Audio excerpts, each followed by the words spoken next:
Defense? Joseph Bateson. All right, everyone, please make sure you whisper. Are you Nicholas Escarino? Yes, ma'am. All right, you entered a plea of no contest on February 15th to the offense of repeated violations of court order bond conditions, family violence. According to the plea bargaining agreement, punishment is to be assessed at a cap of 4 years in the prison, and the state is opposed to your application. Did you have both parties had a chance to review the PSI report, state? Yes, Judge. Defense? Yes, Your Honor. Any objections to the PSI report, state? None from the state. Defense? No objections, no factual corrections. All right. State, do you have any witnesses? We do not. Defense, any witnesses? I plan on calling my client. All right. You may proceed. Do you wish to call him first? Yes, Your Honor. All right. Could you raise your right hand for me, please? Do you solemnly swear or affirm the testimony you give will be the truth and nothing but the truth, so help you God? Yes, ma'am. All right. You can lower your hand. State your name for the record. Nicholas Escarino. Right. Mr. Escarino, today we're here for sentencing, and you understand that the judge, there's no guarantee whether you get deferred or probation or prison. It's up entirely to the judge, correct? All right. Correct. Regarding the PSI, we had reviewed that together, correct? Correct. You're former military. Yes. How many years have you served? 28. At what field? Or Air Force air transportation. aside from military service, have you ever worked in law enforcement? Yes. What agency position? Bear County Detention Officer. You have provided some documents to me. I'm going to show you a few documents. You recognize these documents, which is Defendants Exhibit 1 through 6. You recognize these documents? Yes, sir. And I'm going to show the state if they have any objection to them.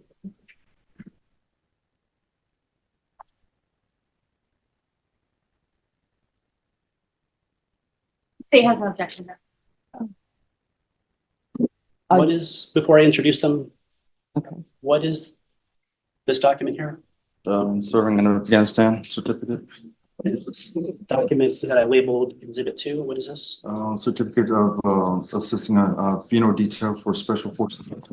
It's Exhibit number 3 I have marked here. What is This is this? a combination medal from the Air Force.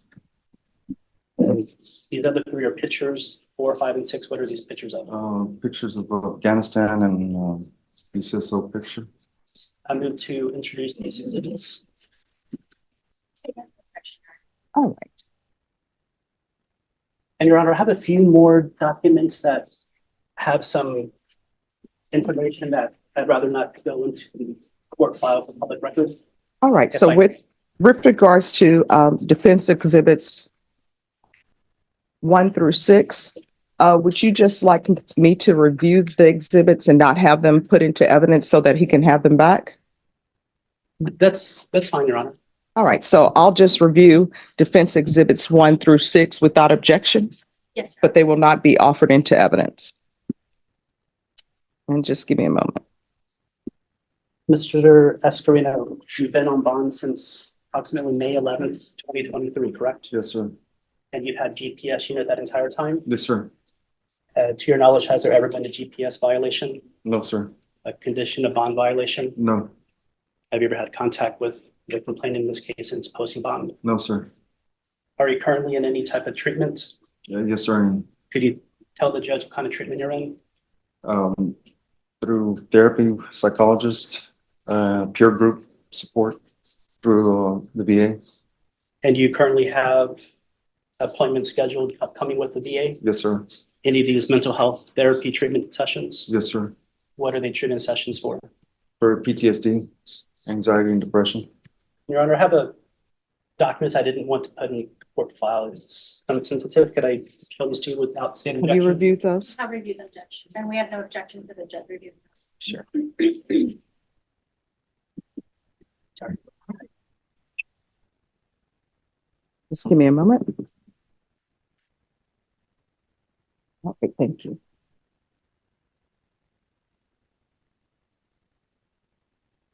Mr. Escarino, have you ever deployed overseas? Yes, sir. Have you ever been deployed into combat zones? Yes, sir. Where were your deployments? June through November 2011, Bagram, Afghanistan. Are you currently disabled through the military? Yes, sir. What's your disability rating? 90.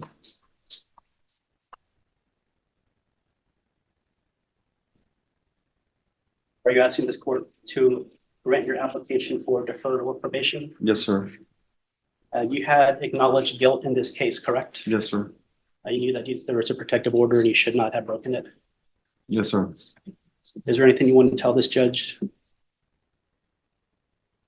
I'm sorry for the actions that I done and violating their protective order.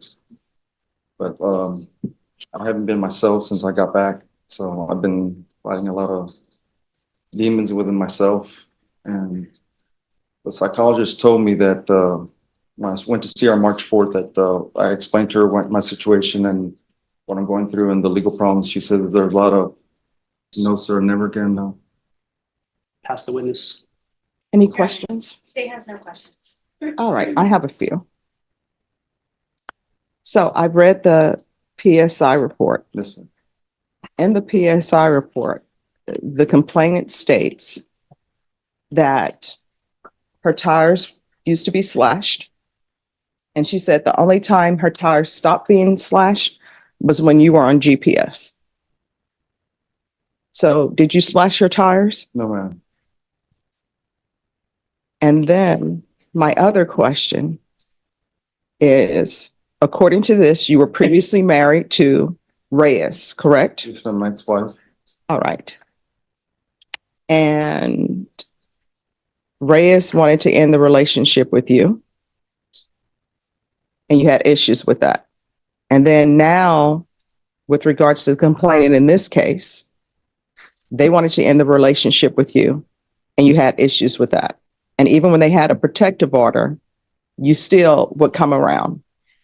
And from what I'm reading in the PSI report, it says that you knew. In your version of events, it says he states he knew he was not to contact her in person, email, or text, and to stay 600 feet away from her apartment and where she works. He states he continued to contact her again in April 2023 by sitting in his vehicle watching her. When asked why he had contact with the victim, he states he did not want another failed relationship and wanted to work things out with her. I don't understand what you don't understand when people, how old are you? 55. And All right, so I don't understand what you don't understand when people say a relationship is over, it's over. And the complainant in this case, do you have any children with her? no, ma'am. So what did you not understand? When there's a protective order in place, So, according to the PSI report, you knew that meant you were not to have contact with her. And even in your version of events, you say you try to get back with her, even though the relationship was ended in January. And then on Valentine's Day, you go to her apartment, you leave chocolates at her door. And then at that point, you know there's a protective order and you're still following her, and she sees it as spying. She says that she lost her job because of you, and it took her a year to get that job back through her union and for her union fighting for her to get her job back. that's So I don't understand. Explain to me why it appears you don't understand what that protective orders, when they're entered and you're not supposed to have contact with someone. yes, ma'am.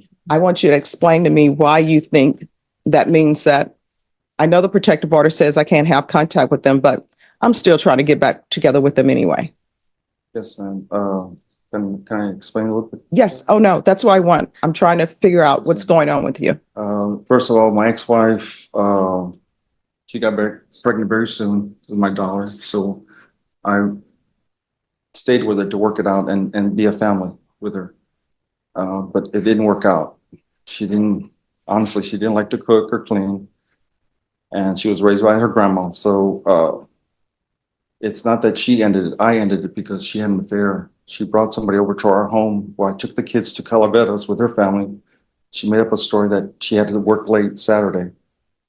When I got back, I had put digital voice recorders in the home, and lo and behold, I found noises upstairs where she had brought the man over. Okay, why did you put digital voice recorders in your home? Because I was trying to find out if she was talking to somebody because we weren't being intimate no more. That's the only reason. And that's how I ended the divorce. I filed divorce when I found out she committed adultery. Okay, And, with this one, I didn't, with Stephanie, I didn't make her lose her job, ma'am. She was drinking every day.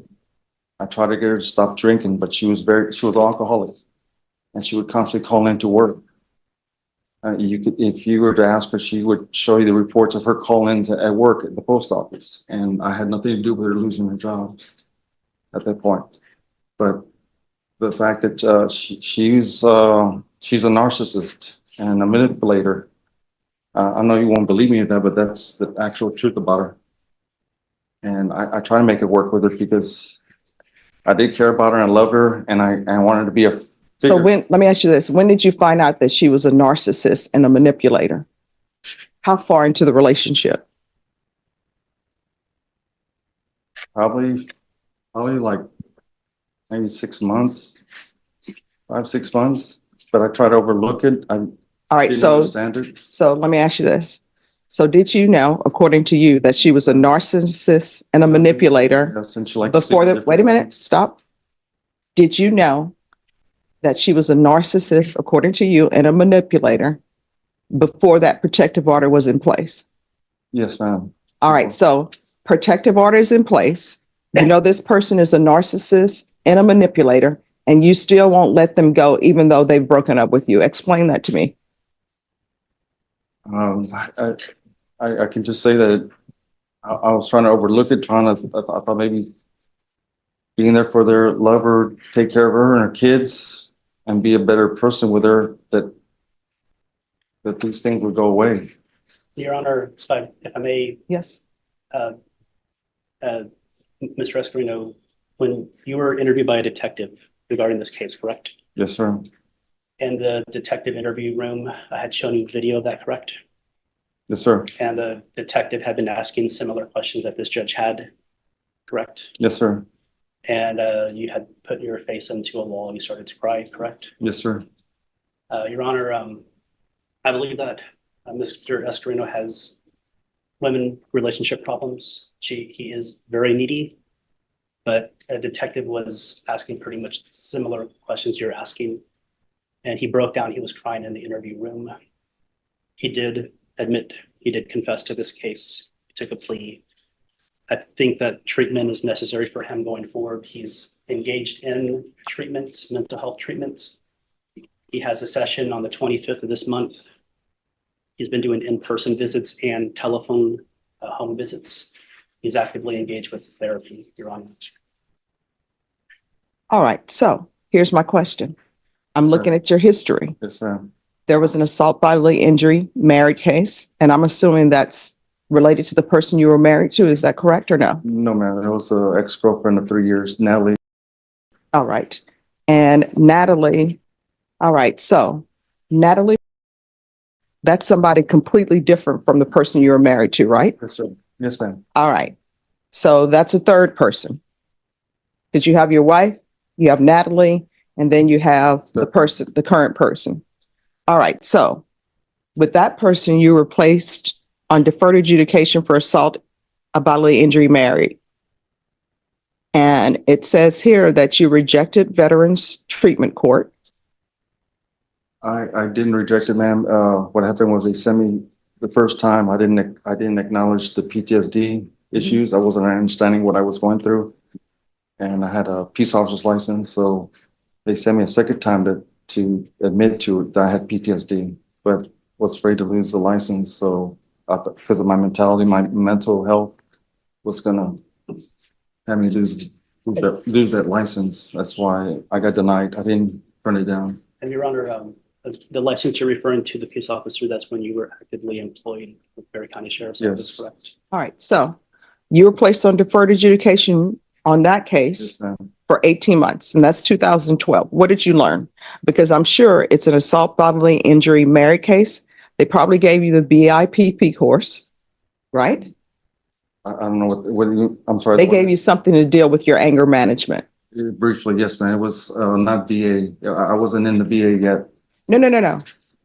When you're on probation for deferred adjudication for an assault family violence case, usually and legally, they have to give you an anger management course. Yes, ma'am. Right. So you received an anger management course, am I correct? Yes, ma'am, I believe so.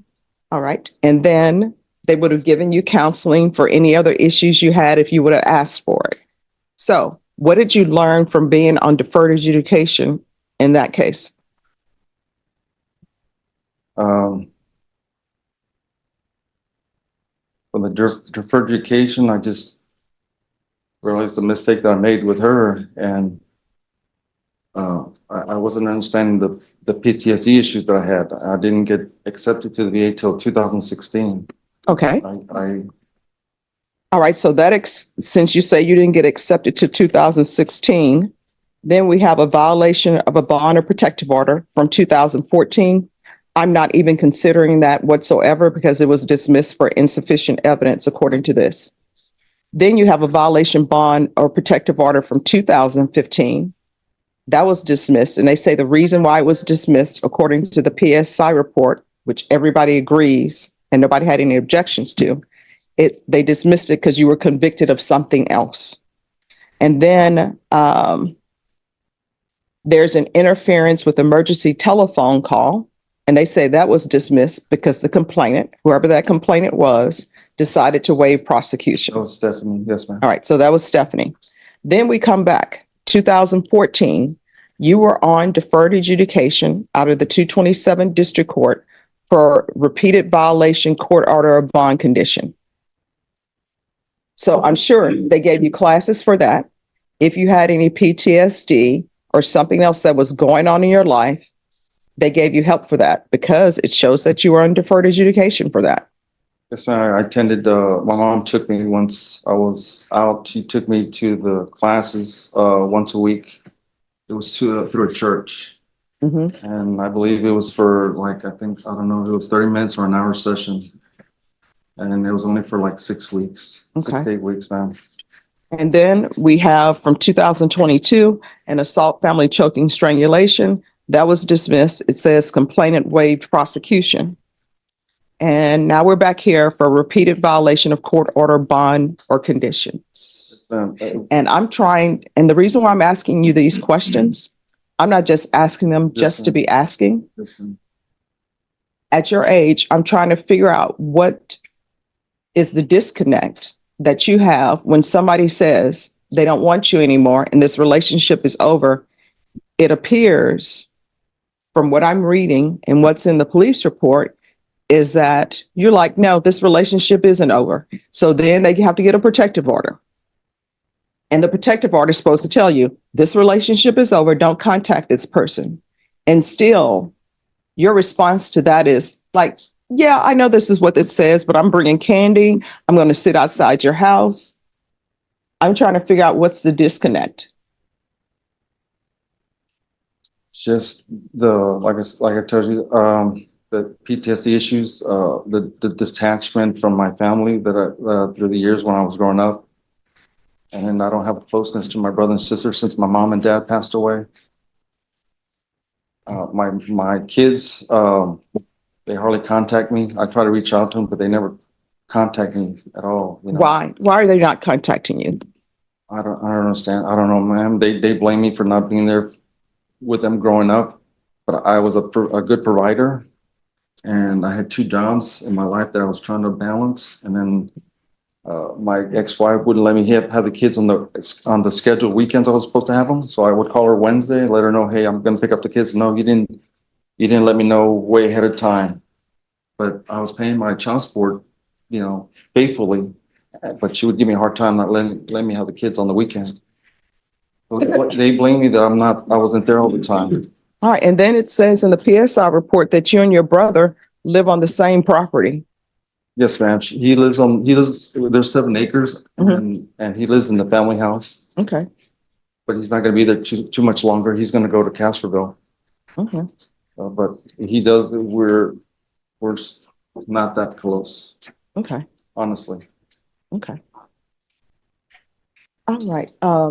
Defense, is there any other questions? No further questions, Your Honor. State? No questions from the state. Judge. All right, any further witnesses or anything else for the court to review? No further witnesses, just a brief argument, Your Honor, opposing. Yes. You may, well, state. Your Honor, at this point, we feel based on his criminal history, the nature of the offense, and based on his testimony here today, that he's not and for probation. He's made it clear that he is not inclined to adhere to court orders. Obviously, conditions and probation requirements would be required of him on a probation. Therefore, we're asking for the judge to deny his application of that. Sentence him to a capital. And defense, what are you requesting? We're requesting to grant the application, whether that is for deferred or with a felony conviction, straight probation. He has shown that for close to 1 year, since May 5th, 2023, since he was released from the Bexar County Jail, there have not been any violations for pretrial. He has had 2 travel permits. He did not deviate from any travel. There's no GPS violation. He doesn't have a prior felony conviction. He's actively engaged with treatments. He has counselor sessions that he's been doing currently, and he has one in about 2 weeks from now. He admitted that he acknowledged guilt.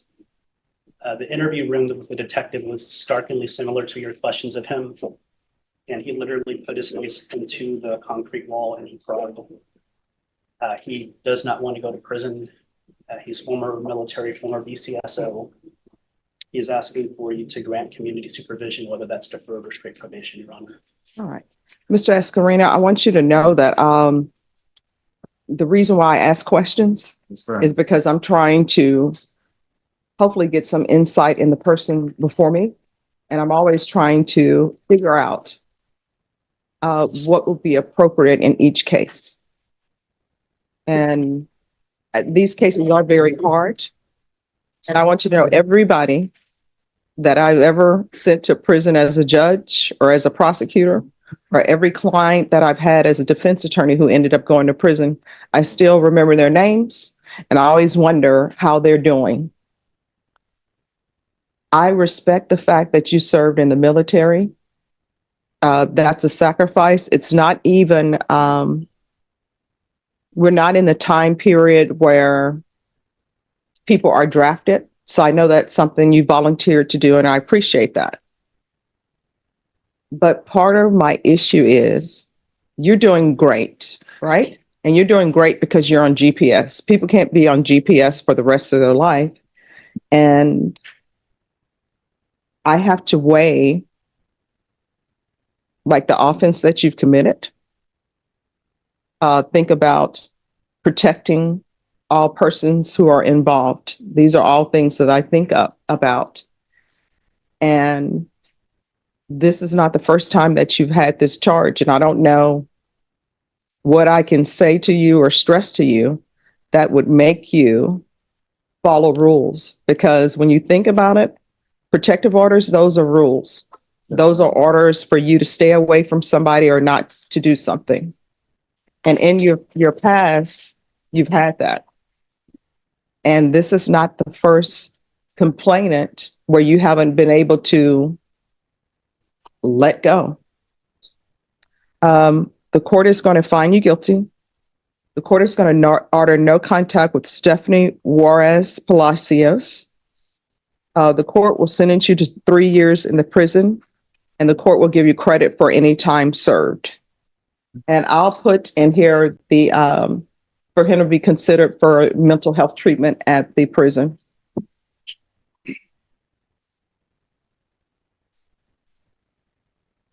I'm going to show you what's entitled Trial Court Certification of Defendants' Rights to Appeal.